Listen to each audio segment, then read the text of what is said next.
Hello students. Today we are going to read chapter 6 My Childhood from your Beehive text. This chapter My Childhood is an extract written as Wings of Fire. It is an autobiography of APJ Abdul Kalam और इस autobiography में से ये एक छोटा सा extract लिया गया है. Now my childhood means here APJ Abdul Kalam has reflected about his childhood, the days when people in the society, how they used to live in a brotherhood, the religions, the changes in that religion in those days. Okay, उनकी जो परंपराएं थी, किस तरह से ये लोग कोई कास्ट का डिफरेंस नहीं होकर किस तरह से मिलकर रहते थे. Okay, so the things about his childhood which he had written in this chapter is a motivational thing for us also. Okay, that it can change our society, our thinking towards the society. Clear? Now let us see. Before you read, can you think of any scientist who have also been statesmen? Okay, क्या हम ऐसे कोई scientist को जानते हैं जो एक scientist के अलावा एक राजनायक भी था? Okay, who belong to little bit of politics also. APJ Abdul Kalam was among one of them. APJ Abdul Kalam, whose projects in space, defense, and nuclear technology guided India into the 21st century, and he became our 11th president in 2002. So, his projects in space से related, defence यानी जो protection या रक्षा के लिए होता है वो, और न्यूक्लियर टेक्नोलॉजी उनके लिए भी काफ़ी माने गए, और 2002 में वो हमारे 11th प्रेसिडेंट बने. In his autobiography Wings of Fire he speaks of his childhood. As I have already told you, in this chapter he had reflected some views about his childhood. उन्होंने अपने चाइल्डहुड के बारे में कुछ incidents इसमें बताए हैं. Okay, so let's start with the chapter. I was born into a middle class Tamil family in the island town of Rameshwaram in the erstwhile Madras state. Madras, which is now called as Chennai. Okay, पहले जिसका नाम मद्रास था, मद्रास के नाम से famous था. I was born into a middle class Tamil family. Now I here means Abdul Kalam. He was born into a middle class family. Okay, छोटा सा एक कस्बा था रामेश्वरम में. उसमें अर्स्टवाइल यानी फॉर्मर यानी पहले, ठीक है, जब पूरा मद्रास एक डेवलप बड़ी सी सिटी नहीं था उसके पहले की बात है ये. और छोटे से आइलैंड के पास में छोटा सा टाउन था. वहाँ पर ये अपनी छोटी सी फैमिली नहीं, मतलब we could say middle class Tamil family को ये बिलोंग करते थे. My father Jainulabdeen had neither much formal education nor much wealth. Despite these disadvantages, he possessed great innate wisdom and a true generosity of spirit. ठीक है, अब ये जो person है, इनके जो फादर थे, माय फादर जैनुलब्दीन, वो ना तो ज़्यादा एजुकेटेड थे, ठीक है, फॉर्मल एजुकेशन यानी कुछ ज़्यादा पढ़ाई नहीं की थी उन्होंने आगे, और ना ही उनके पास ज़्यादा पैसा, वेल्थ या प्रॉपर्टी थी. इसके बावजूद डिस्पाइट दीज डिसएडवांटेजेस, ठीक है, ना तो ज़्यादा पढ़ा लिखा होना, ना ज़्यादा पैसा था उनके पास, लेकिन फिर भी he possessed great innate wisdom and a true generosity of spirit. Innate का मतलब होता है इनबॉर्न, अ क्वालिटी और फीलिंग इन वंस नेचर. उनके स्वभाव में एक अच्छी क्वालिटी, एक अच्छा नेचर ये था कि वो काफ़ी विजडम यानी काफ़ी समझदार थे. भले ही वो पढ़े लिखे एजुकेटेड ना होकर भी उनमें इतनी समझदारी थी जो एक एजुकेटेड पर्सन में होती है. और true generosity of spirit. Generosity means quite kind to people, लोगों के साथ बहुत ही हम्बल और काइंड थे. He had an ideal helpmate in my mother Ashiamma. He had an ideal helpmate in my mother. It means इनकी जो मदर थी, कलाम की मदर, वो भी बिल्कुल अपने हस्बैंड की यानी कलाम के जो फादर थे बिल्कुल उनके जैसे ही, उनके हर काम में सपोर्ट करना, उनके ही जैसे बहुत kind humble lady. And the name of that lady is Ashiamma, mother of Kalam. I do not recall the exact number of people she fed every day, but I am quite certain that far more outsiders ate with us than all the members of our own family put together. Now, as these people, though they belong to Muslim family, but as they had been fed up, मतलब वो जिस माहौल में रहते थे वो पूरा complete Tamil culture का था, तो कोई कह नहीं सकता था that this people are of Muslim category. Now these people are both husband and wife, Kalam के जो मदर और फादर थे दोनों इतने काइंड थे. Kalam here says that I do not recall, यानी कि मुझे याद नहीं the exact number of people, यानी कितने लोग हमारे घर में रोज़ खाना खाते थे. Okay, she fed every day, but I am quite certain, Kalam says here but I am quite sure, मैं इतना कॉन्फिडेंस से कह सकता हूँ, फार मोर आउटसाइडर्स, यानी हम घर के जितने मेंबर नहीं थे उससे कई गुना ज़्यादा लोग हमारे यहाँ रोज़ खाना खाते थे. I was one of many children. I was one of many children. Now, how many children were there? We are going to see in the next year. A short boy with rather undistinguished looks, born to tall and handsome parents. Here he says, I was one of many children. यानी उनके जो siblings यानी जो brother या sisters रहे होंगे उनमें कलाम जो थे हाइट में शॉर्ट थे, ठीक है, और अनडिस्टिंग्विश यानी बहुत ही simple. Born to tall and handsome parents means the parents were tall and handsome. We lived in our ancestral house which was built in the middle of the 19th century. जो 19th century के बीच में बना हुआ मकान था उनका, ancestral यानी काफ़ी पुराना, अपने फोर फादर्स के समय बनाया हुआ मकान, उसमें ये लोग रहते थे. It was fairly large pucca house. As we know that पुराने जो बड़े मकान होते हैं वो काफ़ी लंबे चौड़े होते हैं. उनका जो बीच का पोर्शन होता है, ओपन यार्ड जो होता है, हम जिसको चौक कहते हैं, काफ़ी ओपन स्पेस होती है. ओके, और बहुत सारे रूम्स होते हैं. So it was fairly a large pucca house made of limestone and brick on the mosque street in Rameswaram. Mosque यानी जहाँ पर मस्जिद वाली सड़क थी रामेश्वरम में, वहाँ पर इनका मकान था. My austere father used to avoid all inessential comforts and luxuries. Austere here means simple, strict and severe. बहुत ही सिंपल पर्सन थे इनके फादर, लेकिन स्ट्रिक्ट भी थे, ठीक है. And he don't like to he didn't believe in wasting money in having comforts in life.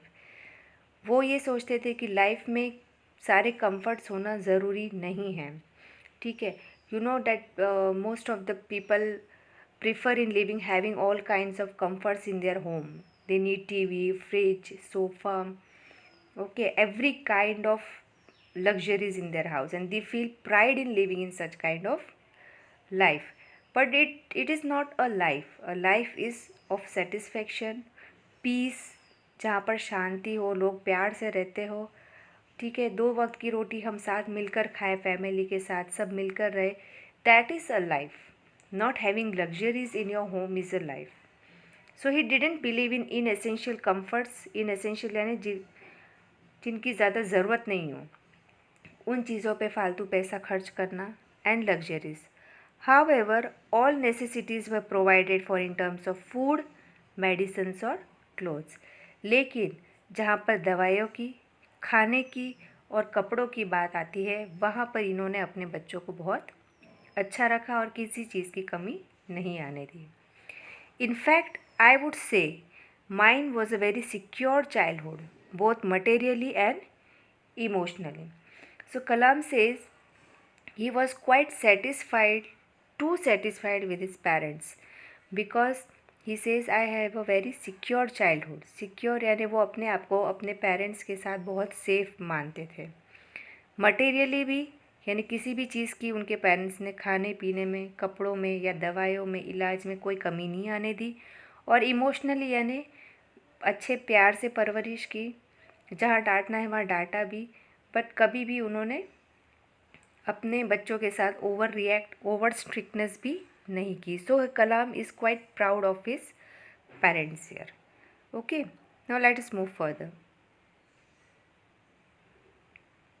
The Second World War broke out in 1939 when I was 8 years old. Now when he was of 8 years, at that time 1939 में world war शुरू हुआ था, second world war. For reasons I have never been able to understand, a sudden demand for tamarind seeds erupted in the market. उस समय कलाम ये कहते हैं कि मुझे पता नहीं चला कि क्यों अचानक से टैमरिंड यानी इमली के बीज की डिमांड मार्केट में बहुत ज़्यादा होने लग गई। यानी कि लोग शॉप्स पे वगैरह हर जगह इमली के बीजों की डिमांड ज़्यादा होने लग गई थी। I used to collect the seeds and sell them to a provision shop on mosque street. तो कलाम उस समय सिर्फ 8 साल के थे, उनको कोई रीज़न से कोई लेना देना नहीं था और पता भी नहीं चला कि ऐसा क्यों हो रहा है। तो वो भी इमली के बीज इकट्ठा करते, ठीक है, और प्रोविजन शॉप यानी किराने की जो शॉप होती थी वहाँ पर उसको बेच देते थे। A day's collection would fetch me the princely sum of 1 anna. यानी पूरे दिन में जितना वो टैमरिन सीड कलेक्ट करते थे उसका सिर्फ 1 आना उनको मिलता था। Now as I understood this thing, the demand of tamarind seed emerged as it is said that it has been used. Tamarind seed से जो ऑयल निकलता है, okay, it is also used for I think for arms में, दूसरा preservatives में use किया जाता है जिससे खाने की चीज़ें ख़राब नहीं होती है। सेकेंड वर्ल्ड वॉर में इमरजेंसी के टाइम जब लोगों का बाहर निकलना नहीं होता था तो खाना बाहर से कुछ ख़रीदना पॉसिबल नहीं होता था, तो काफ़ी दिनों तक खाना स्टोर करना पड़ता था। तो it is said that tamarind इमली और इमली के बीज का जो पाउडर होता है वो गन पाउडर के जैसे भी यूज़ करते हैं, और दूसरा as a preservative to preserve food, जिससे खाना ख़राब नहीं होता था काफ़ी दिनों तक। तो इस रीज़न से ऐसा कहा जाता है कि उस समय टैमरिंड सीड्स की डिमांड बढ़ गई थी। Okay, my brother in law Jalaluddin would tell me stories about the war which I would later attempt to trace in the headlines in Dinman. Now इनकी जो ब्रदर इन लॉ है जलालुद्दीन, वो इनको अक्सर कहानियाँ बताते इस वॉर के बारे में, जो अक्सर उन्होंने दिनमणि नाम के एक न्यूज़पेपर में या मैगज़ीन में ये इसके बारे में पढ़ते थे।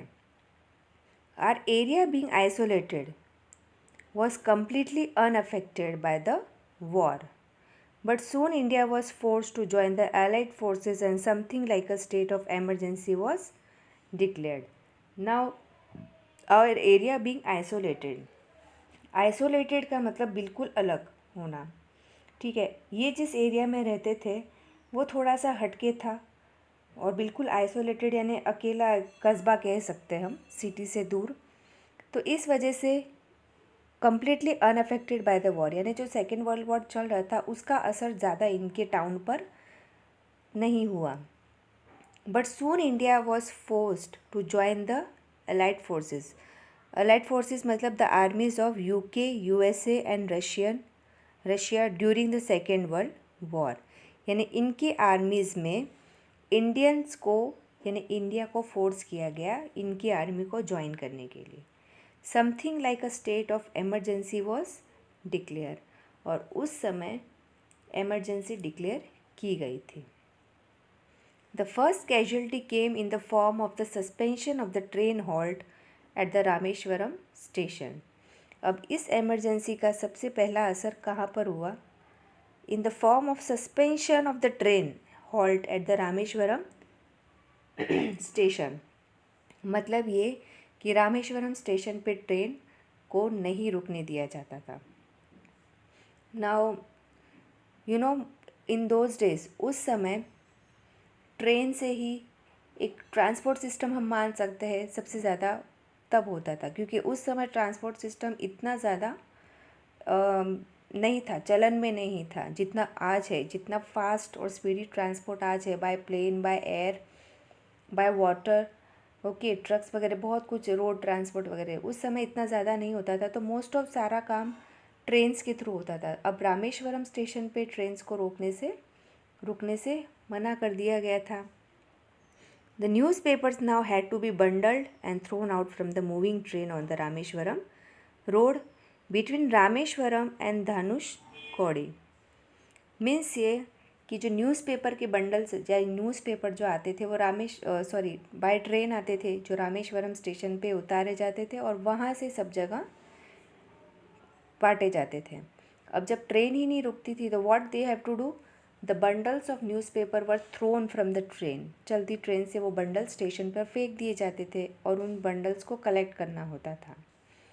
और वो मूविंग ट्रेन कहाँ पर, रामेश्वरम और धनुषकौड़ी के बीच में, रामेश्वरम रोड पर वो बंडल्स डाले जाते थे।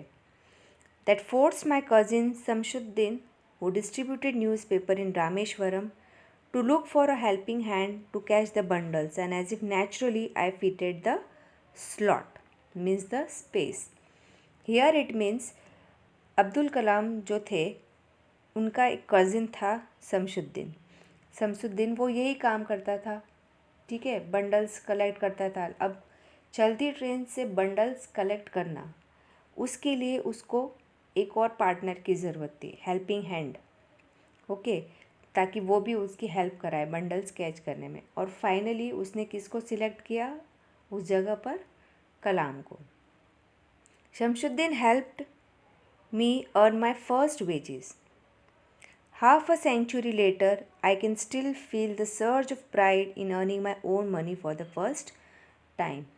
उस समय उनको फर्स्ट सैलरी, फर्स्ट वेज मिली थी अब्दुल कलाम को, और उस वजह से जब भी वो उसके बारे में सोचते हैं कि वो अभी भी बहुत प्राउड फील करते हैं, जब भी इस बारे में सोचते थे वो बहुत प्राउड फील करते थे जब उनको वो पहली सैलरी मिली थी, okay. Every child is born with some inherited characteristics into a specific socio-economic and emotional environment and trained in certain ways by figures of authority. Here it means it is said that every child is born, यानी हर इंसान, कोई भी बच्चा जिसकी परवरिश होती है वो एक सोसाइटी में रहता है, okay. Specific socio economic and emotional environment, ठीक है। दूसरी बात, जब वो जिस घर में रहता है उसके जो बड़े होते हैं घर में, जो घर का एनवायरनमेंट होता है, चाहे उसके फादर हो, मदर हो, दादा दादी, जो भी हो, उनसे वो कुछ ना कुछ क्वालिटीज़ लेता है। गुस्सा करता है तो शायद हो सकता है हिज फादर में बी क्वाइट एग्रेसिव, अगर इफ़ ही इज़ क्वाइट काम एंड पीसफुल तो हो सकता है उसके दादा काम और पीसफुल हो, बहुत शांति वाले पर्सन हो, that thing. Some are quite patience, having quite patience, तो this quality he might have got from his mother.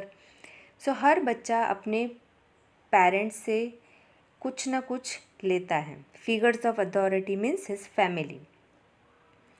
Here he says, Kalam says what he got from his family. I inherited honesty and self-discipline from my father. यानी इन्होंने अपने parents से क्या लिया, कौन सी qualities ली। सबसे पहले तो ऑनेस्टी और सेल्फ डिसिप्लिन इन्होंने अपने फादर से लिया, ईमानदारी और अनुशासन। From my mother I inherited faith in goodness and deep kindness. Here it means he want to say, और उन्होंने अपनी मदर से क्या लिया, फेथ इन गुडनेस, अच्छाई में विश्वास किया, और डीप काइंडनेस यानी दया भाव, लोगों के प्रति, कोई भी लिविंग बीइंग हो उनके प्रति दया करना। और यही क्वालिटीज़ इनके जो 3 ब्रदर्स और सिस्टर थी एक, इन्होंने भी यही सारी क्वालिटीज़ अपने पेरेंट्स से इनहेरिट की। I had 3 close friends in my childhood, Ramanath Sastry, Aravindan and Shiva Prakasan. इनके 3 फ्रेंड्स थे, काफ़ी क्लोज फ्रेंड्स हम कह सकते हैं. All these boys were from Orthodox Hindu Brahmin families. Now these four friends, among four friends, only Kalam was from Muslim family. Other these three person belong to Hindu Brahmin family. और Orthodox यानी बहुत ही हम कह सकते traditional विचारों वाले. ठीक है. As children, none of us ever felt any difference among ourselves because of our religious differences and upbringing. Here he says कि हम बच्चे थे चारों, हम में से किसी ने भी इस चीज़ को एहसास नहीं होने दिया कि हम अलग रिलीजन को बिलोंग करते हैं. Because of our religious differences and upbringing, हमारी जो भी परवरिश रही होगी या हमारे घर में जो भी रिलीजियस डिफरेंस रहा होगा वो हमने कभी भी अपने फ्रेंडशिप के बीच में, अपनी दोस्ती के बीच में नहीं आने दिया. In fact Ramanath Sastry was the son of पाक्ष Lakshmana Sastry, the highest priest of the Rameswaram temple.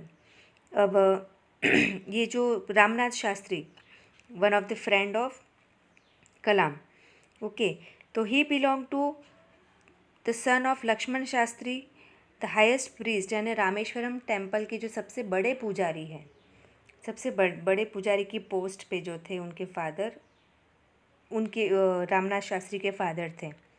Letter he took over the priesthood of Rameswaram temple from his father.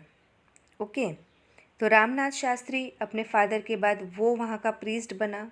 अरविंदम went into the business of arranging transport for visiting pilgrims, यानी transport का मतलब Rameswaram is having a good, it is a pilgrim spot, तीर्थ स्थान माना जाता है रामेश्वरम.